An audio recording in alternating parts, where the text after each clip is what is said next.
L'histoire de Mars, Princesse Plouplou et le printemps. Sur le chemin de l'école, en cette matinée de mars, Plouplou remarque que le soleil est déjà levé. L'humeur joyeuse, elle rejoint Mila et Chloé, ses deux comparses. L'air est doux, il fait beau. Quelle journée agréable! La classe va pouvoir commencer, tout est prêt. Cartable rangée et affaires bien disposées sur les tables. La maîtresse annonce que pour fêter le printemps, tout le monde va revêtir son tablier et ses gants pour aller dans le jardin de la cour de récré et se transformer en jardinières et jardiniers. Au programme, nettoyage, vérification des arbustes, dépôt en terre cuite et surtout, chacun plantera une graine qui deviendra une grande marguerite. La maîtresse explique quelques règles élémentaires. Bien enlever les petits cailloux à l'aide du râteau, délimiter l'endroit où la graine sera plantée en creusant bien la terre, enlever limaces et autres petites bestioles si nécessaire. Déposer la graine, la recouvrir de terre et arroser avec beaucoup d'eau. Tout cela doit être fait avec une grande délicatesse. Les marguerites seront belles et grandes, parole de maîtresse. Dans l'assemblée, on se regarde perplexe. Toutes ces opérations ont l'air complexes. « Je n'y arriverai jamais !» se dit Alex.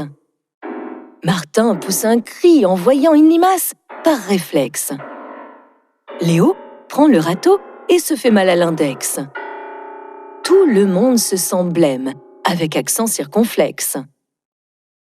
Chloé et Mila commencent également le travail de leur parcelle. Les gestes sont hésitants pour éviter un accident éventuel. À l'inverse, Plouplou fait preuve d'une adresse de professionnel. Nettoyage parfait, utilisation des outils, limaces enlevées, Plouplou maîtrise, c'est officiel.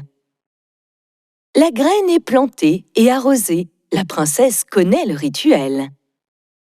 Elle termine bien avant tout le monde son jardinage présidentiel.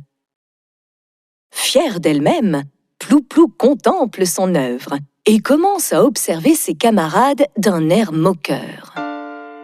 « Martin, tu n'y arriveras jamais si une limace te fait peur. Léo, tu tiens mal tes outils, fais un effort.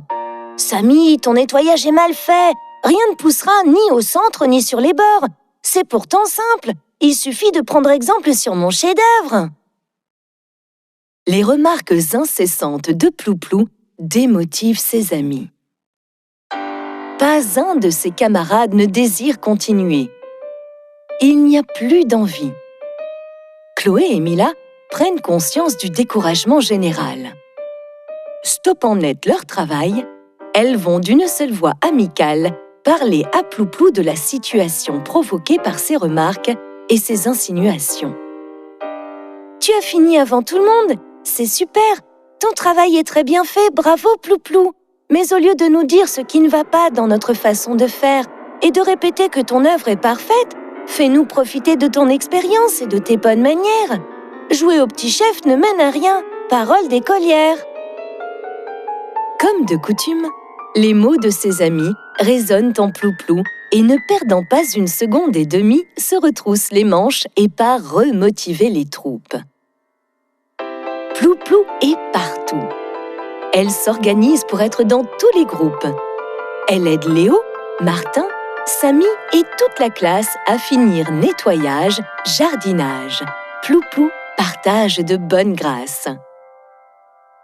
Princesse Plouplou, un peu honteuse de sa réaction, remercie ses amis de lui avoir expliqué la situation. « Ce n'est rien, Plouplou, les amis sont là pour ça. Être fier de ce que l'on accomplit, il n'y a pas de mal à cela. Il faut juste essayer de le faire sans prétention. » Chloé, Mila et Plouplou, ainsi que toute la classe, ont pu fêter la nouvelle saison, le beau printemps et ses douces journées.